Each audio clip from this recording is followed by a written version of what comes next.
আজি ৰাতিপুৱা মানুহজনক ব্ৰেকফাষ্টত ৰুটি আৰু আলু ভাজি এনেকৈ পিঁয়াজ অকণৰ সৈতে দিলোঁ আৰু মোলৈ এনেকৈ গাখীৰৰ চাহ একাপ আৰু চানা লৈ লৈছোঁ। পিছে ৰাতিপুৱা নহয়, চাহকাপ দেৰিকৈহে খাইছোঁ।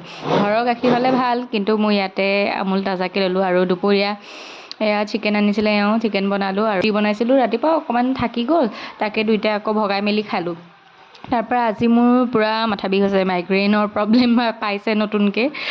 যাৰ আগৰ পৰা আছে তেওঁলোকে বুজিব মাইগ্ৰেইনৰ প্ৰব্লেম হ'লে কেনেকুৱা বিষ ধৰে। বাট মোৰ সঁচাই আজি বহুত মাথাটো বিষাই আছে আৰু এতিয়া ভইচ ডাবিং কৰিছোঁ, ষ্টিল মোৰ মাথাটো বিষ হৈয়ে আছে।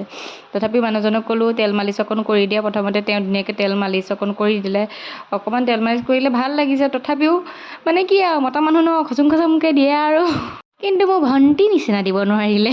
বাট যি নহওক মালিচটো ল'লোঁ। তাৰপৰা সন্ধিয়া হ'ল, এনেকৈ সেৱা কৰিলোঁ, পূজা কৰিলোঁ অকণমান আৰু দুটা ওলাই গ'লোঁ। ওলাই গৈ পেলাই অকণমান ধুনীয়াকৈ বহিলোঁগৈ, হাৱা ল'লোঁ। ভিতৰত একদম গৰম পৰি আছিলে, সেইকাৰণে বাহিৰত গৈ পেলাই অকণমান বহি কৰি কথা বতৰা পাতিলোঁ। পাতি কৰি পেলাই আৰু সেয়াই আছিলে আজি ভিডিঅ'টো চাই কেনে পালে জনাব। আৰু তেন্তে আজিলৈ আহিছোঁ, বাই।